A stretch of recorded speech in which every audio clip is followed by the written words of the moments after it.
Thank you so much. I love it. I love it. I'm Paige. I'm an alcoholic. The circus is definitely in town.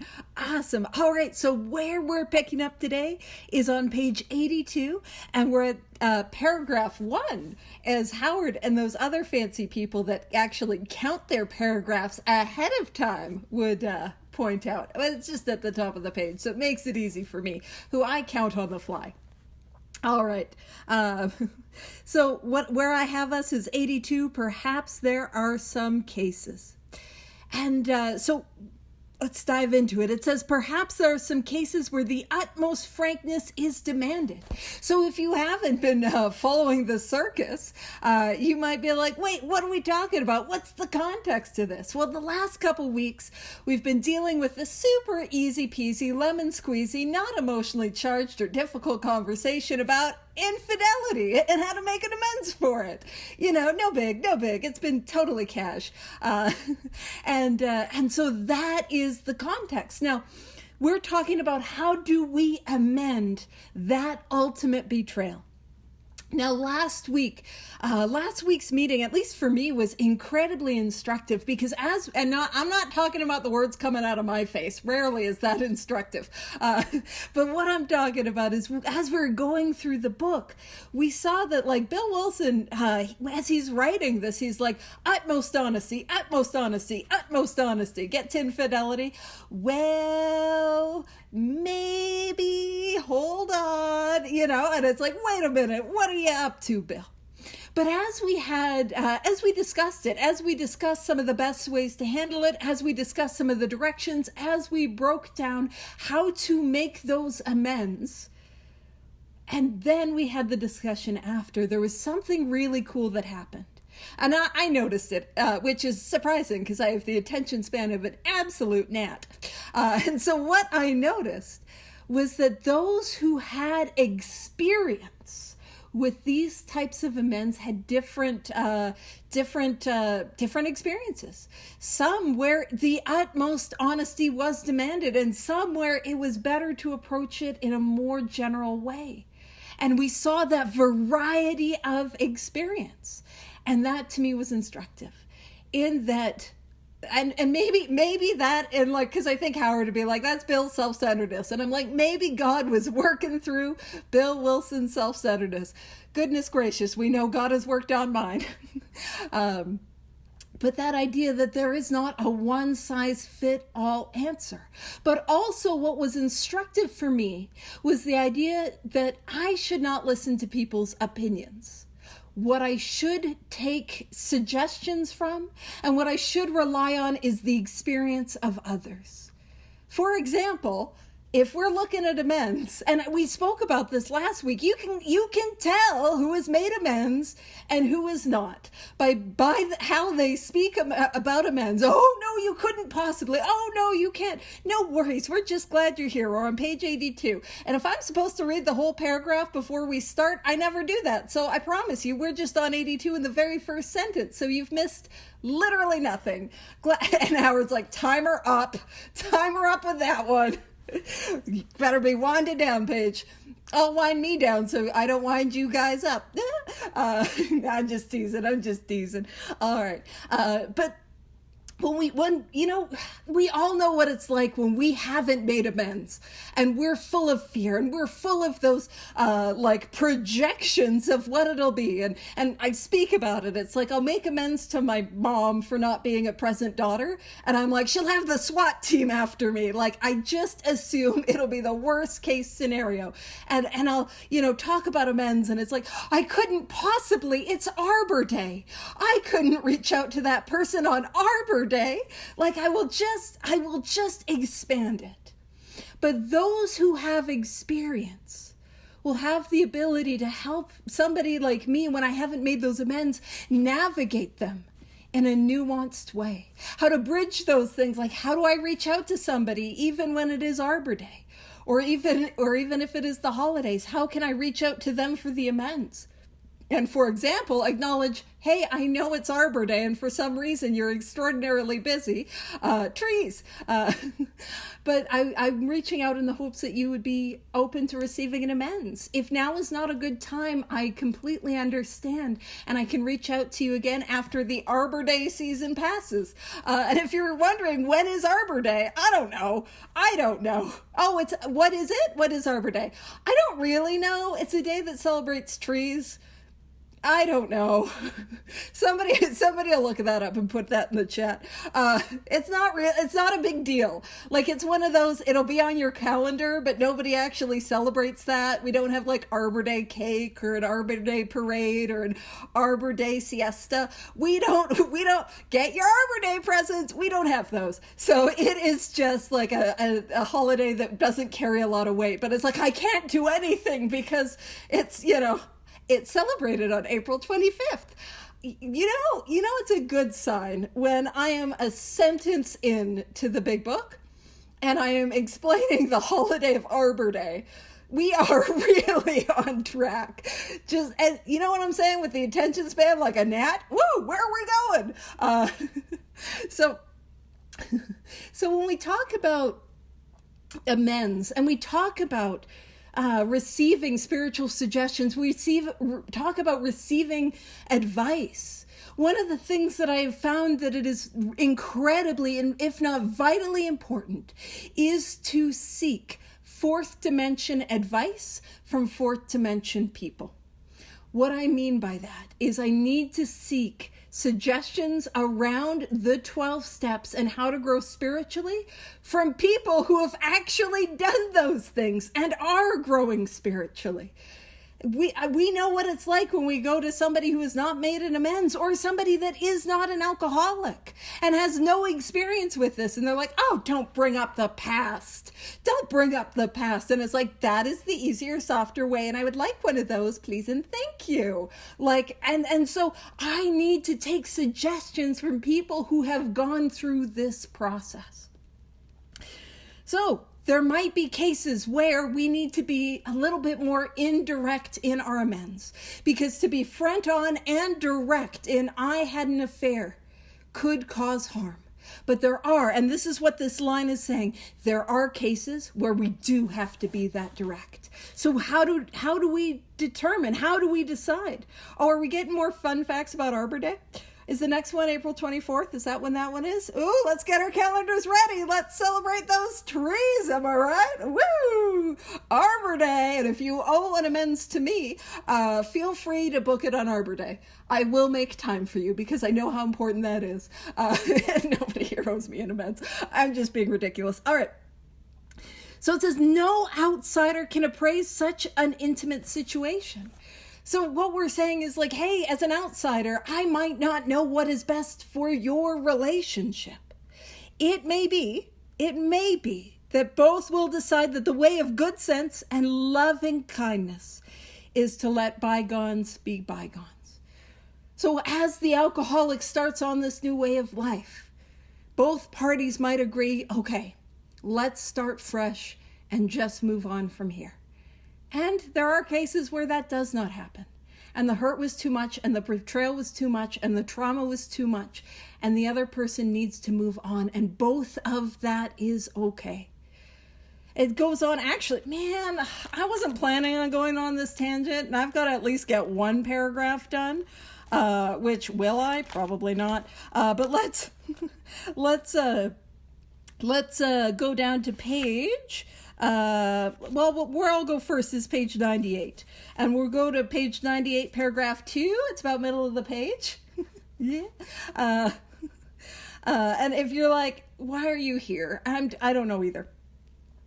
We're going on a tangent. Like I said, attention span, absolute gnat. So page 98, it says, burn the idea into the consciousness of every man. So what it's saying is that I need to burn into the consciousness of every alcoholic that I am working with that he can get well. And that is one of the hills that I die on. Some of y'all know that I will sit upon that hill like, you can get well. Fight me on it, bro.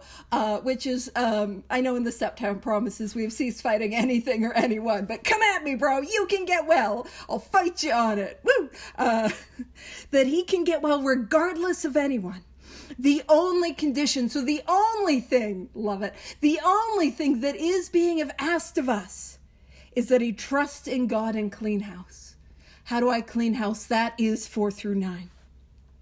Now, it talks about, I'm going to summarize the next paragraph because it's really not good if I break down other paragraphs that I'm not supposed to be on while I'm ignoring the paragraph that I'm supposed to talk about. Howard said it's fine. But what we're talking about is, it says, now the domestic problem. Hey, domestic problems. We were just talking about that. There may be divorce, separation, or just strained relations when your prospect has made such reparation as he can to his family.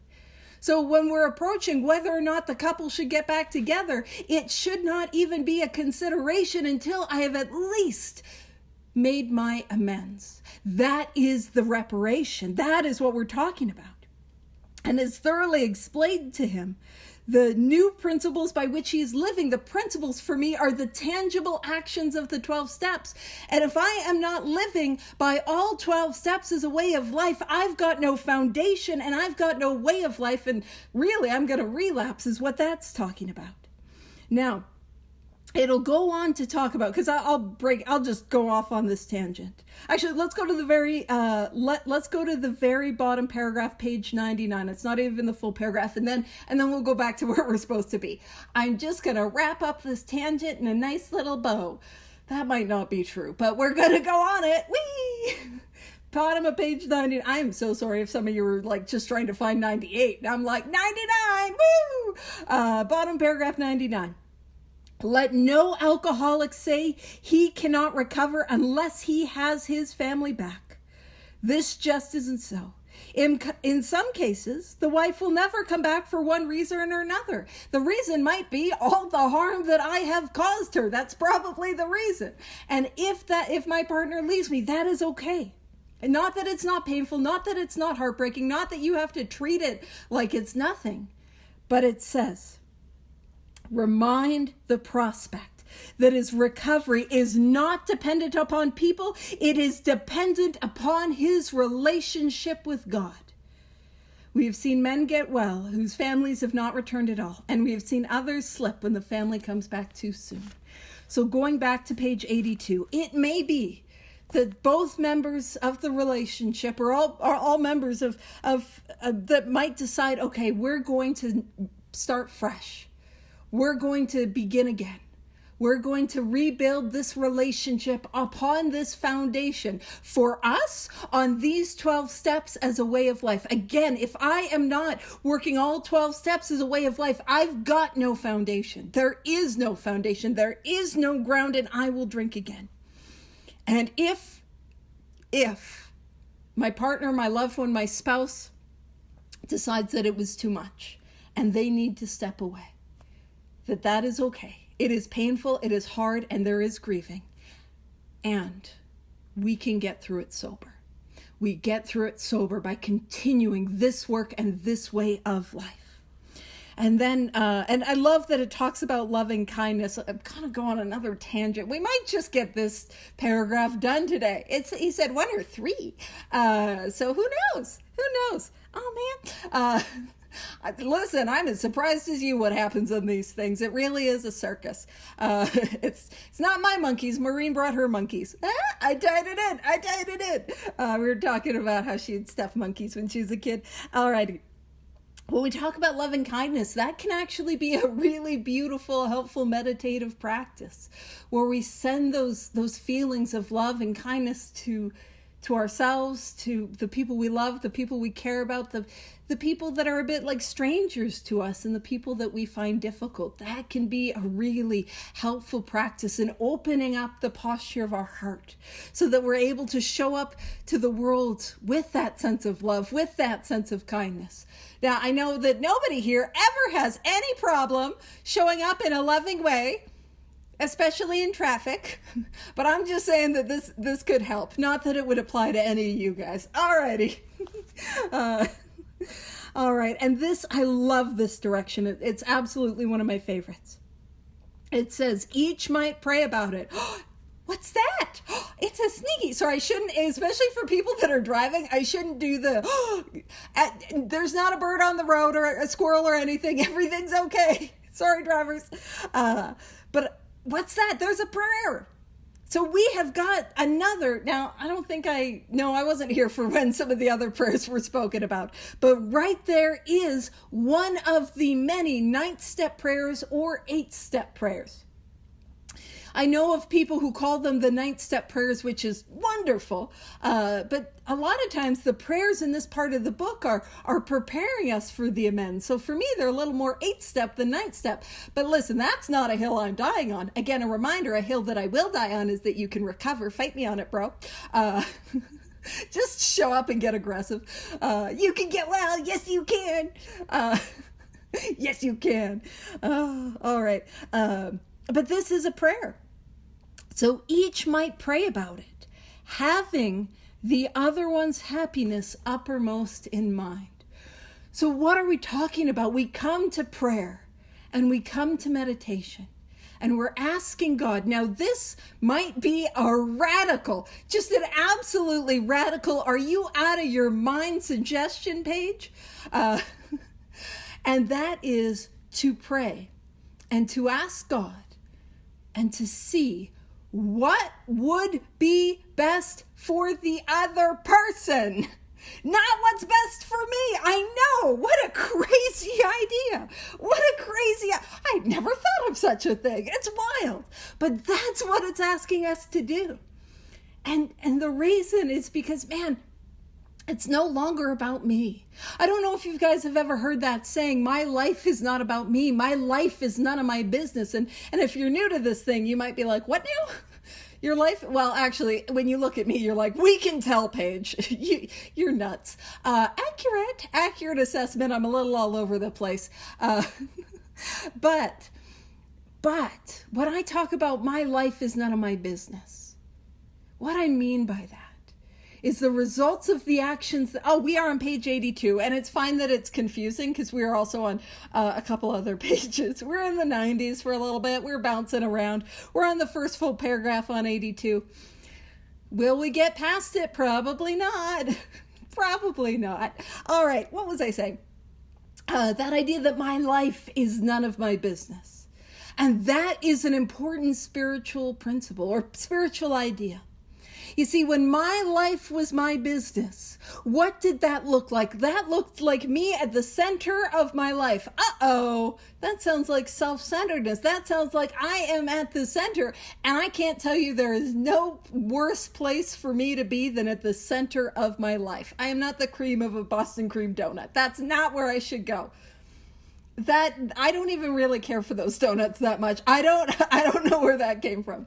Oh gosh, I know. Yeah, we got some real anti-Boston cream fans. Okay, fair enough.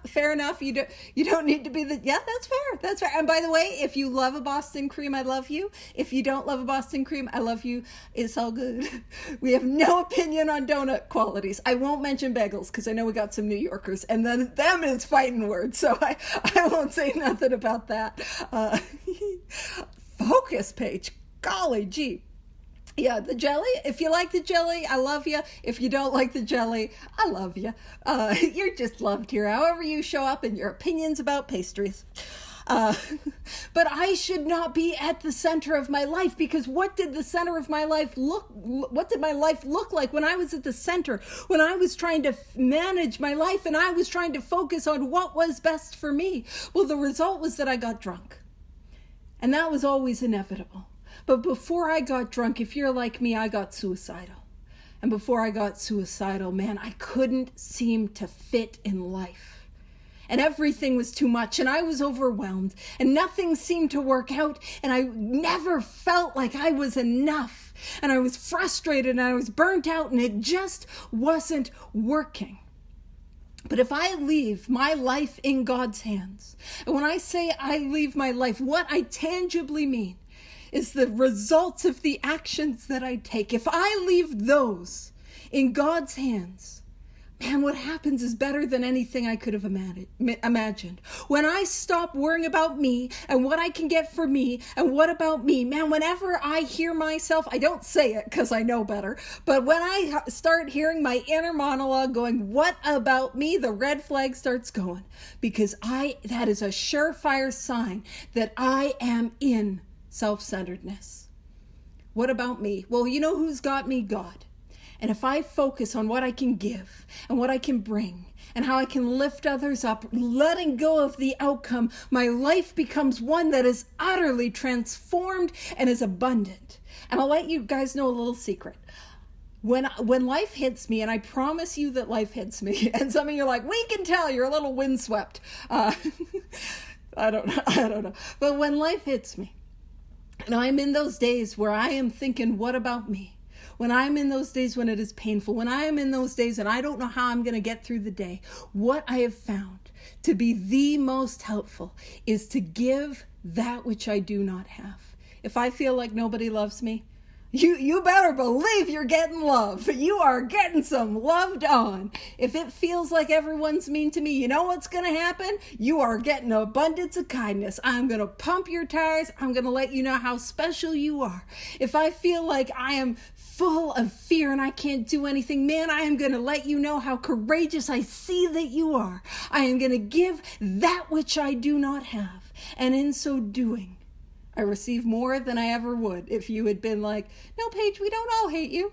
It's only 75%. I'm just kidding. I didn't mean to make that joke.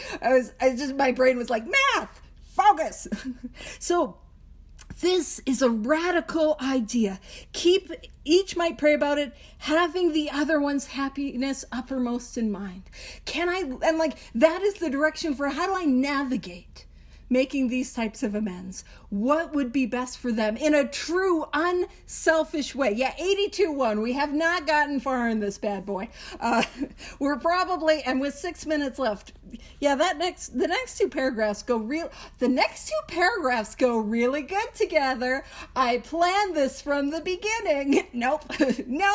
But next week I'll probably talk about those two bad boys. Jeez Louise. And then I'll save some good ones for whoever's coming next month. And if you're like, oh, how many more weeks a page? I think it's just one after this, and we'll get somebody a little more normal next week, who will be delightful. Make sure you don't miss them. I'm hyping it up, Howard. So that idea of how do I navigate this? What is truly best for them? Not that selfish, not that self-centered. No, it's best for them that they spend all their life with me because I'm just amazing. No, what's actually best for them? What would actually be best for them? And when I live my life with that as the posture of my heart. Now, I'm not saying don't take care of yourself. I'm not saying ignore your basic needs. But when I can have that as the posture of my heart, living my life in service of others, living my life, what is best for those around me? Again, we can go to extremes. I'm not saying ignore your basic needs, but just what can I bring? My life changes. So it says, keep it always in sight that we're dealing with that most terrible human emotion, jealousy. So when we're talking about infidelity, we're talking about, that is a betrayal of trust that is genuinely traumatic. Many of us, myself included, I have been cheated on. It is terrible. It is terrible to go through. And so it's hey, let's think about what would be best for the other person. But also, when we look at this line out of context, where it's keep it in mind, we're dealing with that most terrible human emotion, jealousy.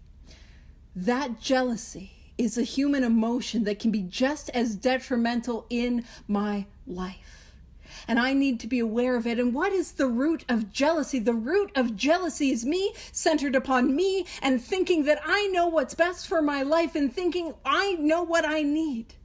And I will see the happiness or success of others and want to bring them down and want to get it for myself. And again, that's not how life works. Bear with me with this.